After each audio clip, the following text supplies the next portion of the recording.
Bueno, pues muchísimas gracias por vuestra invitación, porque estoy rodeado de amigos, empezando por don Joaquín, seguido por don José y por tantos sacerdotes. Y en primer lugar, os digo que cuando me invitasteis, me llamó la atención el formato. Tal y como me lo presentaron, dijeron, fíjate tú, aquí parece que hacen un encuentro de sacerdotes y jóvenes, ¿no?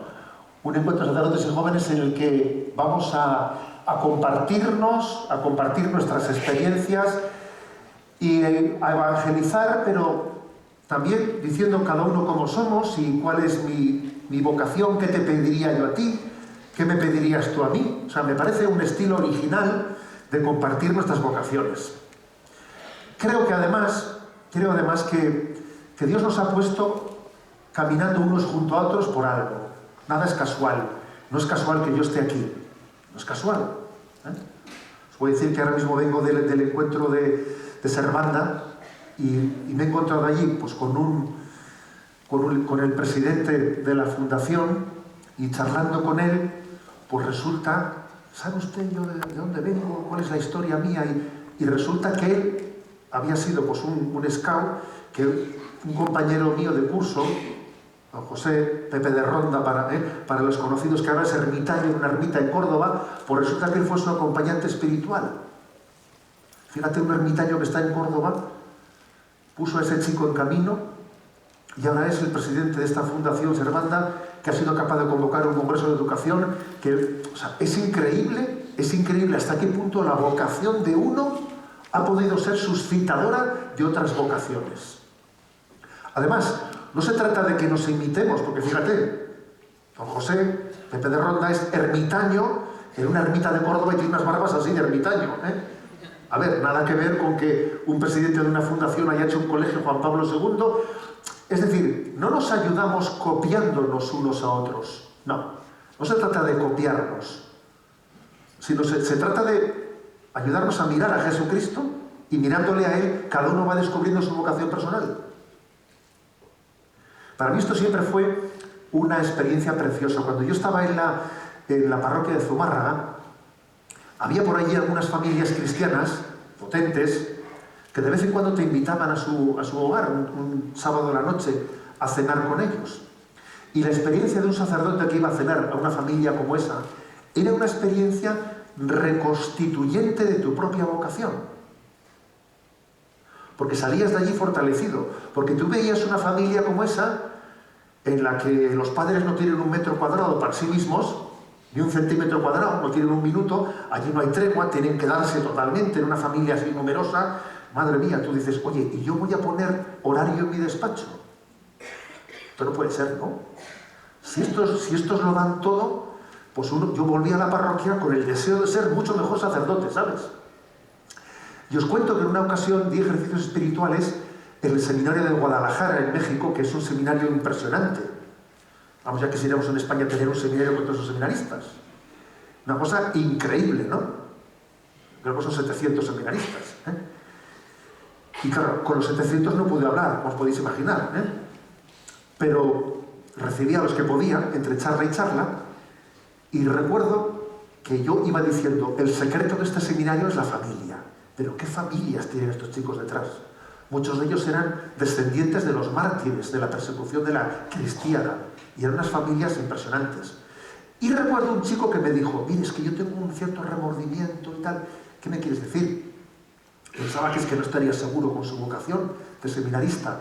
Y me dice, mire, es que yo he tenido una familia maravillosa, mis padres han sido el mejor ejemplo de matrimonio, tengo un montón de hermanos y sobrinos y he tenido un ejemplo de familia maravillosa, ¿no? Y no sé, si ahora yo querido ser sacerdote, pues no sé si no estoy siendo fiel a mis padres con el ejemplo tan precioso de familia que me han dado, ¿no? Y yo le decía, mira, lo que me daría miedo es lo contrario, ¿sabes? Lo que me daría miedo es que hubieses tenido pues, una experiencia de familia desastrosa y que quisieses ser cura. A ver, eso había que tener cuidado con ello. Pero que tú hayas tenido una experiencia de familia de esas de enamorarse, ¿no? Y que sin embargo el Señor te haya dado vocación para ser sacerdote. O sea, es decir, ¿qué quiere decir con esto? Que las vocaciones no se copian, se iluminan mutuamente. Porque en el fondo, con distintos carismas, distintos estados de vida, todos miramos a Jesucristo. Y al verle a Él, nos conocemos a nosotros mismos y vamos descubriendo qué quiere Dios de cada uno de nosotros. Yo le escuché en una ocasión a la Madre Teresa de Calcuta decir esta frase: yo amo todas las vocaciones, pero estoy enamorado de la mía.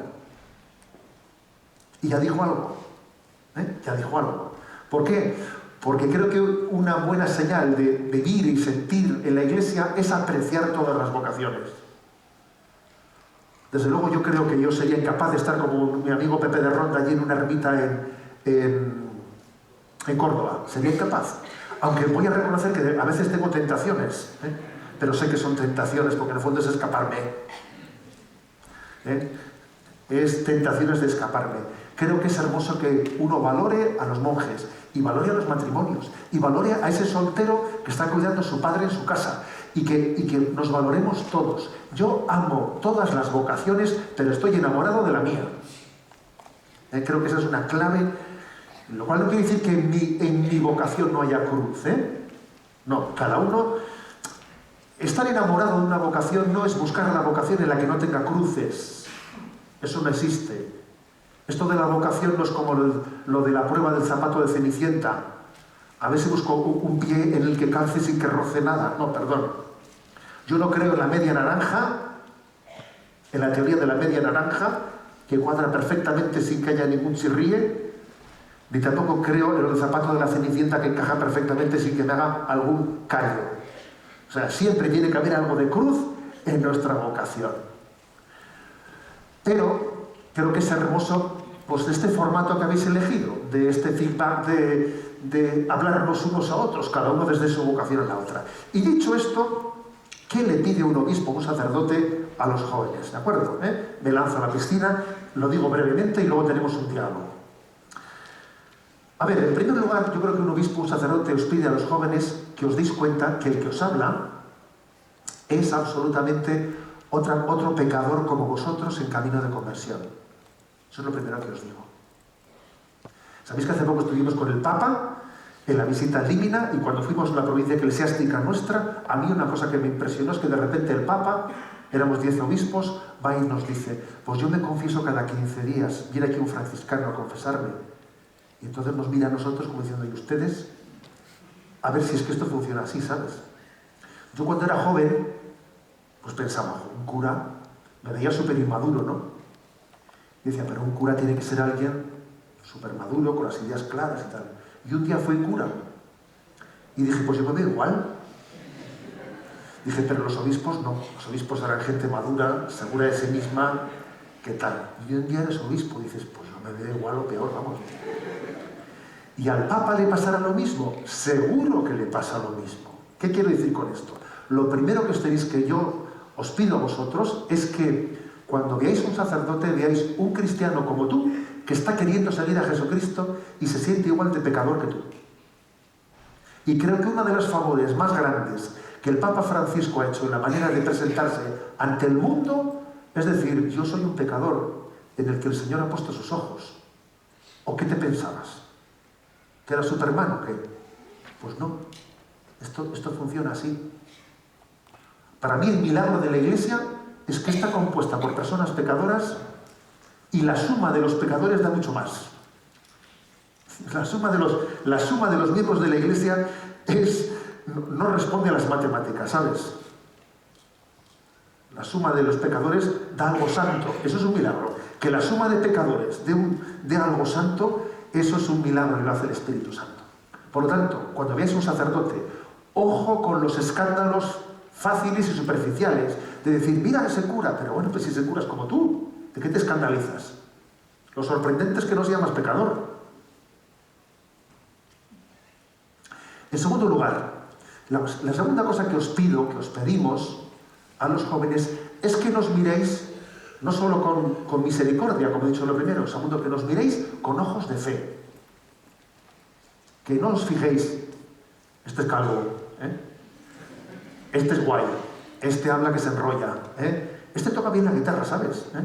O sea, lo que os pedimos es que no os fijéis, que no os centréis en lo superficial.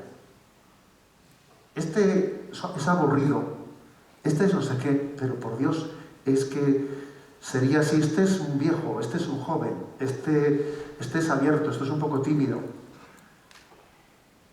Mirad con ojos de fe, porque si no, estamos perdiendo el tiempo.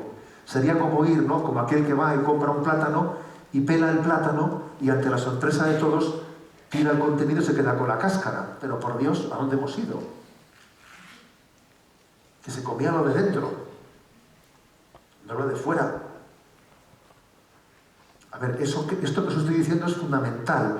¿Cuántas veces ocurre a los jóvenes? Es que yo con este cura guay sí que me confieso, aquí voy a misa, pero con otro cura que no. Por Dios, pero ¿tú a qué vas? ¿A por la cáscara o a por el contenido? Mirad con ojos de fe. En nosotros tenéis que ver a Jesucristo. Y ojo con el protagonismo. Si yo ahora hablase, a mí me toca hacer de sacerdote que habla a los jóvenes. Si fuese un joven que hablase a los curas, le diría, ojo con los protagonismos, ojo con hacer que la gente se centre mucho en nuestras personas. Lo que queremos es que miremos a Jesucristo. Tened en cuenta. Tercera cosa que os pido, que nos exprimáis. Que nos exprimáis. En el Evangelio se ve cómo la gente le rodeaba a Jesucristo, oye, que no le dejaban descansar. Que iban detrás de él y en una ocasión dice como Jesús quería buscar descanso y cogieron la barca para irse al otro lado del lago de Galilea, pero la gente corrió por las orillas y para cuando fueron allí se encontraron con que la gente estaba allí. ¿Y Jesús qué hizo? Pues con paciencia dijo, venga, dejemos para otro momento el descanso. Que nos exprimáis. Creo que es un pecado muy gordo vivir cerca del sacerdocio, de los sacerdotes, y no valorarle por lo esencial, no buscar en ellos lo sustancial, lo que pueden darme, que me den a Jesucristo, a Jesucristo. Tener cuidado de no buscar lo superficial. Bueno, pues me he sentido a gusto, en esa reunión busco afectividad y allí me siento, bueno, pues a veces buscamos lo superficial, a veces mendigamos afectividad en vez de buscar el amor. Explico, uno puede buscar un grupo en el que se sienta bien, un grupo... A ver, por supuesto que no estoy despreciando eso, pero cuidado con poner el centro de nuestro corazón en lo superficial. Lo principal de una relación con un sacerdote es que busquéis el don de Cristo. De un sacerdote, sobre todo, tienes que buscar el don de alguien que te ayuda a vivir en gracia de Dios, que puedes recibir el sacramento de la confesión y vuelves a nacer, que eres regenerado en Cristo. Alguien que te acompañe para poder hacer luz dentro de tu vida y que no haya ningún cuarto oscuro en el que no entre la luz de Jesucristo. Eso es lo sustancial. Que me hable de Dios, que me enseñe a conocer mejor la Sagrada Escritura. Eso es lo principal. Cuando te acerques a un sacerdote, busca en él, busca tocar al que ha tocado a Cristo. Me impresiona mucho cuando he asistido alguna vez al rito litúrgico de los maronitas, que son unos católicos orientales, están en algunas partes como el Líbano, etc. Cuando se dan la paz, ¿sabéis cómo se hace? El sacerdote toca la Sagrada Hostia, ¿no? Entonces, para darse la paz, el que ha tocado la Sagrada Hostia le da la mano, le hace un toque al monaguillo. Y el monaguillo, como ha tocado la mano del que ha tocado, baja abajo y se va tocando la mano. Y la gente se va tocando la mano que ha tocado la mano del que le ha tocado la de Jesucristo. Eso es lo que tenemos que buscar en un sacerdote. Es que lo demás es buscar lo superficial. Cuarta cosa que os pido. Un sacerdote le pide a unos jóvenes que vivan su vida apostólica con decisión. O sea, es decir, que lleguéis a donde un sacerdote en principio no tiene por qué llegar, o no tiene por qué estar físicamente. A ver, ¿un sacerdote tiene que estar físicamente en todos los sitios? Pues no. ¿Tiene que estar a todas las horas? Pues tampoco. Un sacerdote, lógicamente, de la manera de ejercer su ministerio, pues también hay lugares en los que él no puede llegar, incluso ni le permitirían poder entrar en ciertos sitios. En un instituto en el que él no da clases, o sea, está claro, en una empresa en la que él no trabaja. lo que un sacerdote os pide a vosotros es que prolonguéis la presencia del Cristo viviente allí donde Dios os ha plantado.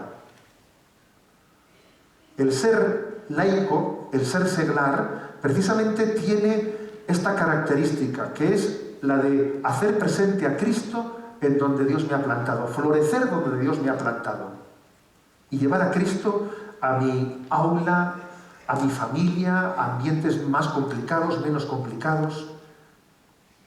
Esto es importante. Eso un sacerdote lo espera de ti, lo requiere de ti. Tú eres necesario para que el sacerdocio de Cristo dé fruto. Es que si tú no haces eso, estás enterrando la semilla de ese sacerdote. Es que si, por ejemplo, ese presidente de la Fundación Servanda, que os he dicho ahora mismo, ¿no? Ese que tuvo cuando era pequeñito, scout, pues tenía ese acompañamiento espiritual con ese ermitaño que ahora está en Córdoba. Es que si ese hubiese enterrado esa semilla, ese talento que Dios le estaba dando a través de un sacerdote, es que el sacerdocio de ese compañero mío de clase se hubiese frustrado en parte. Se hubiese frustrado porque alguien había ahogado la semilla de Cristo. Por lo tanto, un sacerdote, un obispo os pide, id y sed testigos y no enterréis. En quinto lugar, voy a ser breve, otra cosa que os pedimos, perseverancia. Os pedimos constancia. Porque no es cuestión de que uno dice, a ver, el sacerdote acompaña a los jóvenes ¿a qué edad? Pues mientras que estén en confirmación, o en una época determinada, o después. No, perdón. Esto no es cuestión de, como el río Guadiana, que nace y desaparece y vuelve a aparecer. Es decir, el acompañamiento de un sacerdote a unos jóvenes no es por temporadas, no es por épocas. Esto no es un altibajo, no. Es que se trata de acompañar la vida. Con lo cual un sacerdote lo que pide y espera de vosotros, él está dispuesto a entregar su vida por acompañaros. Lógicamente, lo que él espera de vosotros es que esto no sea una relación de inconstancia, de perseverancia. Ahora toca, ahora no toca. Vivimos en una cultura de la inestabilidad. Vivimos en una cultura que es muy de comienzo, pero lo dejo a medias, y sin embargo, aunque la cultura sea así, nuestra vida existe y tiramos para adelante gracias a que hay gente que persevera. Menos mal que cuando vamos a comer en nuestra familia, pues no suele ocurrir que hoy no toca, es que no estaba mi madre hoy de buenas pulgas y no hay comida. No, eso no ocurre. Vivimos gracias a que hay gente perseverante. Vivimos gracias a que hay un don irrevocable. También eso os lo pide un sacerdote. Que vuestro seguimiento a Jesús, Él está dispuesto a darlo todo por ti. A las duras y a las maduras, a las alegrías y a las penas. Sería absurdo que fuésemos un día a buscar un sacerdote y dijese, lo siento, es que hoy estoy de bajón, no te puedo confesar. Hombre, nos quedaríamos perplejos. Bueno, pues lo mismo te pide un cura a ti, ¿sabes? Que tu seguimiento a Jesucristo no sea dependiendo de mis estados de ánimo, de que para arriba, no. Que tu seguimiento a Cristo sea incondicional. En sexto lugar, un sacerdote os pide, y casi empalmo con lo que he dicho al principio, que valoréis el sacerdocio. Si Dios os llama a Él, que os enamoréis, que estéis abiertos a enamoraros del sacerdocio y a ser sacerdotes, si Dios os lo pide. Seréis felices, os lo digo, seréis felices. Pero los que no estáis llamados al sacerdocio, que valoréis y améis el sacerdocio. ¿Sois conscientes de que estamos en una sociedad a veces muy anticlerical? A veces muy anticlerical. Que améis a vuestros sacerdotes y seáis capaces de defenderlos. De jugaros el tipo, si es necesario. De orar por ellos. Orar por el Papa y sus intenciones. Por el obispo para que tenga buenas intenciones. Por el párroco y sus intenciones. Que oréis por ellos. Que vuestra oración sea que améis el sacerdocio. Os voy a decir que a mí me emocionó cuando fui elegido obispo y fui a Roma a presentarme ante el Papa. Bueno, pues volvía en el avión y yo iba con el pectoral. Y en el avión había una familia con las mochilas esas de Valencia, del Encuentro Mundial de las Familias, con un montón de niños. Yo dije, esta es una familia católica, ¿no? Ya les vi yo, ¿eh? Y de repente la madre se levanta con un niño, mira para atrás y ve un cura con un pectoral y dijo, anda, se acercó, ¿es usted el obispo? Y dije, sí, pues yo soy, ¿y dónde es usted? Pues soy el obispo que han elegido la semana pasada, que fue ordenado la semana pasada. Y dice la mujer, niños, venid para aquí. Y empezaron a salir niños de los asientos del avión, ¿sabes? Bueno, había un silencio en el avión de sus cotillas, ¿sabes? Había un silencio que todo el mundo ponía la oreja. Y entonces va la madre y le dice a los niños, mirad, este es el obispo por el que estamos rezando esta semana un Padre Nuestro por las noches. Y yo me quedé helado. Y en ese avión yo creo que hubo un silencio que parecía que volaba sin motor. Yo dije, bueno, esta mujer aquí ha dado un testimonio de fe que ha dejado de lado a todo el mundo. Eso os lo pido, que os deis cuenta que las vocaciones se sostienen mutuamente. Algún día lo sabremos. Yo estoy impactado por la anécdota de esta mañana, ¿sabéis? De haber conocido que el presidente de ese congreso, de esa Fundación Servanda, pues nació a la vida de fe por un compañero sacerdote, compañero mío de clase. Estoy impactado por eso, porque me doy cuenta de que lo que hacemos tiene mucho más valor de lo que pensamos. Llevamos entre manos un tesoro y no nos lo terminamos de creer. Llevamos entre manos un tesoro que es capaz de cambiar la historia, que es capaz de cambiar la vida de las personas. Bueno, por eso yo termino aquí. En resumen, resumiendo, ¿qué os dice un obispo? Que améis entrañablemente a Dios, que améis entrañablemente a Jesucristo, y que en Él y en el corazón inmaculado de María descubráis la clave de la misericordia. Que améis profundamente a vuestra familia, que descubráis que vuestra familia es un regalo de Dios en el que Él ha querido que os sintáis incondicionalmente amados. Que améis a la Iglesia, que améis todas las vocaciones que hay en la Iglesia, que estéis enamorados de la vuestra, pero que améis todas las vocaciones y que estéis abiertos a lo que el Señor quiera revelaros. Y en cuarto lugar, que améis el proyecto que Dios tiene pensado para vosotros. Que igual ahora mismo no conocéis, ¿sabéis? Dios tiene pensado un proyecto para mí. No lo sé.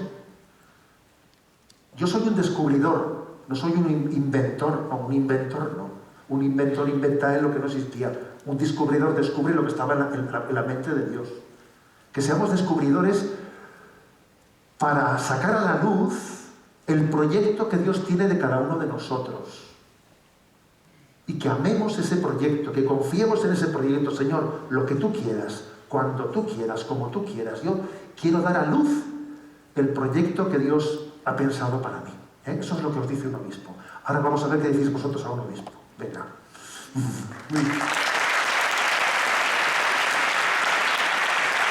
¿Cómo un joven puede evangelizar? ¿Es que nos tenemos que poner una cruz pectoral como la de los obispos y ir diciendo que soy cristiano? ¿Cómo podemos hacerlo esto en nuestro día a día, de forma práctica? Sí, el pectoral del obispo tiene su cosa. No hace mucho iba yo camino a San Sebastián por la noche muy tarde y paré a echar gasolina, eran las 2 de la mañana, y la chica de la gasolinera, que tenía muchos pendientes, muchas aquí en la nariz y muchos sitios, ¿no?, me miró y me dice, pero qué cruz tan grande llevas encima, ¿no? Y le dije, no lo sabes tú bien. Bueno, pero al margen de eso, vamos a ver. Yo creo que el mejor apostolado es vivir espontáneamente nuestra identidad. No se trata de decir, a ver, voy a hacer apostolado. Cámaras, acción, ¿eh? No se trata de eso, porque eso sería algo artificial y falso. Yo creo que tenemos que pedirle al Señor la gracia de la autenticidad, de no tener dos formas de desenvolvernos, de no tener dos discursos. A veces cuando llamas a una persona por teléfono, le coges y por su tono de voz estás acompañado, ¿verdad? Porque pillas enseguida que esa forma no es la suya de hablar, que está con gente y ese no es así. Yo a veces he dicho, Señor, que no se me note si estoy acompañado, estoy solo. ¿Me explico? A ver, yo creo que esto es importante. que no se me note, que bailes como si nadie te estuviese mirando y que ames como si nadie te hubiese herido, que vivamos en presencia de Dios, ¿sabes? Que Dios es tu público, Dios es mi público, y por lo tanto creo que evangelizar es y que no me condicione la mirada de los demás. Y ya sé que no es fácil, ¿sabes? Ya sé que no es fácil, ¿eh? Porque uno sale en público y dice, ¡ay, estos pelos!, ¿no? A ver, pues es que yo creo que ese don tenemos que pedirlo. Partiendo de ahí, luego el Señor ya nos pondrá ocasiones. Y a veces hay que decir, a ver, creo que Dios me está poniendo cerca mío a esta persona, creo que si mi amistad es sincera hacia ella, pues tengo que empezar a rezar por ella, y llegado el momento le voy a hablar. Creo que el apostolado casi siempre tiene que comenzar por un trato personal. La experiencia a mí me dice que el apostolado debe de comenzar por un trato personal, por un tú a tú. Que tenemos demasiada imagen como para poder ser libres a hablar delante de la cuadrilla. Eso es así, ¿eh? Yo recuerdo que antes de ordenarme estuve en un escoltedi, pues interno unos meses hasta que saqué pues, un título de profesor de euskera, etc. Y era un internado que a mí me ayudó mucho, o sea, me dio mucha seguridad, porque me hizo entender que la gente no es ni por el forro como aparenta delante de los demás. Que en público, pues todo el mundo tiene que hacer la gracia de meterse con el seminarista y tal y cual, ¿no? Pero luego tú vas cogiéndolo uno por uno y te dices, no, si es que la gente vive un carnaval casi durante todo el año, y es que te das cuenta que cuando coges a la persona, íntimamente es otra. El apostolado requiere el tú a tú, ¿no? Y requiere haber orado por las personas y buscado también el momento prudencial de nuestro encuentro con ellas. Muchas gracias. Tenemos poco tiempo, pedimos que las preguntas pues, sean breves y la contestación también lo más sintética posible. Y rápidamente, ¿hay ya alguna pregunta? Damos la palabra. Bueno, mientras llegan las preguntas, yo tengo otra.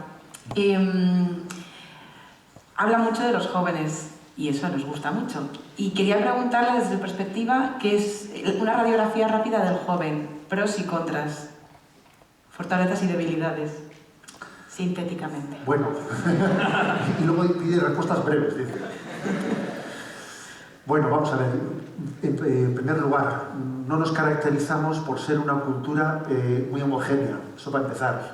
Antes estamos en la cultura de las quintadas. Los quintos del 82, los quintos no, hoy en día lo de las quintadas no funciona. Pueden existir, digamos, ambientes que llegan a ser, yo diría tipos, ¿no? Tipologías de jóvenes muy diferentes. Aun y todo, ¿no? Aun y todo. Creo que el gran reto de la maduración de los jóvenes está en el tema que abordamos en el Congreso de Pastoral Juvenil de hace año y medio, casi 2 años, que fue en Valencia. Algunos de los aquí presentes estarían. Allí me tocó a mí abordar una ponencia que tenía como nombre la emergencia afectiva. La emergencia afectiva, que es precisamente también el tema del que he tratado ahora en este Congreso de Servanda del Colegio Juan Pablo II del que vengo, ¿no? Creo que es una característica de nuestra cultura, yo igual diría cultura, no ya juventud, porque igual estamos caminando hacia una especie de apisonadora, en la que las diferencias incluso entre generaciones van quedando casi anuladas, ¿no? Bueno, pues yo lo que decía en aquella exposición es que me parece que hoy en día, cuando a veces se plantean ciertas ideologías, estilo pues, la ideología de género, ciertas ideologías supuestas anticristianas, esas ideologías, en el fondo, esconden otro problema de fondo, que son nuestras heridas afectivas. Es decir, el problema principal, ¿dónde está? ¿Aquí o aquí? Sería una buena pregunta. Obviamente está conectado. Obviamente está conectado. Pero el problema principal que está aquí, en la mente, la razón, en las ideas, o está en los afectos, en la vocación al amor. Yo estoy convencido que el problema principal está aquí. Y que a veces utilizamos las ideas como justificaciones, parapetos, por aquello de que si no vives como piensas, acabas pensando como vives. O sea, estoy convencido de que el problema principal está en que como tenemos un desorden afectivo, no nos sentimos queridos, no nos sentimos amados, no descubrimos el sentido de esta vida, hemos olvidado de que tenemos una vocación al amor que cada uno tiene que descubrir en la fidelidad a las virtudes cristianas. Como hemos olvidado eso, huimos para adelante. Y un escapar para adelante es formular teorías ideológicas de que la ideología de género o no sé qué teorías políticas, pero que en el fondo es tapar el problema. Y el problema está aquí. Y es que necesitamos amar y ser amados. Y necesitamos descubrir qué pinto yo en esta vida. Y tener un amor estable y alguien que te quiera de verdad. Y tú olvidarte de ti mismo, de tu egoísmo o ombligocentrismo, ¿sabes? Para poder amar a los demás. Eso es lo clave. Las ideologías y las políticas muchas veces quieren tapar ese problema. Yo creo que esta es la radiografía principal que haría, ¿sabéis? Que tenemos una herida afectiva muy grande y necesitamos amar y ser amados, y Jesucristo es la clave pues, para descubrir esa vocación al amor que tenemos todos. Pues no sé si hay alguna pregunta ya. Si no, vamos a ver un vídeo. ¿Sí? ¿Una? Oye. Vale. Hola, buenas. Bueno, yo quería preguntarle sobre el punto 5 que mencionó usted de la constancia de los jóvenes. Y ha hablado usted de épocas nuestras, pues adolescencia, pues que hay veces que vamos más por la parroquia, hay veces que vamos menos. Pero, por ejemplo, también es verdad que hay veces que nosotros vamos a la parroquia y hay un sacerdote. Y ese sacerdote, pues al cabo de un tiempo, pues le cambian de parroquia, ¿no? Le dan otro destino. Y muchas veces lo que nos podría pasar es que nos hemos apegado a esa persona en vez de apegarnos a Cristo. Y cómo superar a lo mejor ese apego o ese cariño más hacia una persona que hacia Jesús.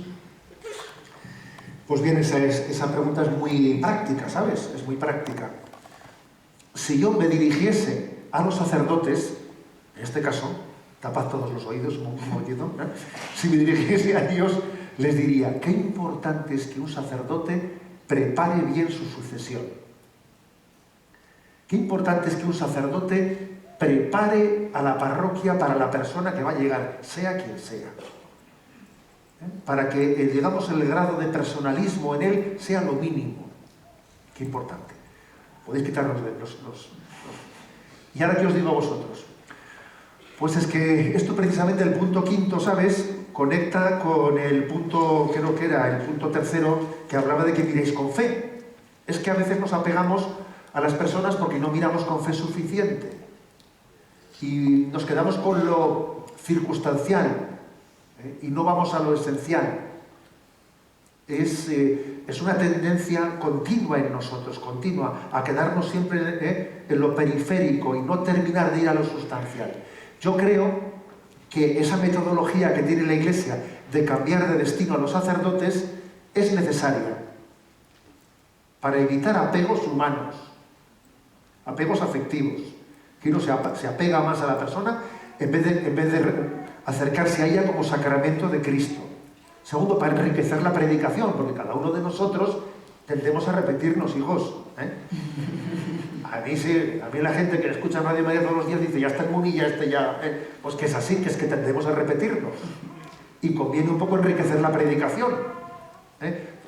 Tercero, porque el sacerdote también crece ante los retos. Entonces, cambiando de un sacerdote de destino, como se encuentra con nuevos retos, crece... O sea, es conveniente por esos 3 motivos sobre todo. Para que se purifiquen los apegos y vayamos al encuentro del sacramento de Cristo. Para que tú también te enriquezcas con la predicación, porque cada uno siempre tiende a subrayar más unas cosas. Y en tercer lugar, para que el sacerdote con nuevos retos crezca. Porque si no, no crece suficientemente.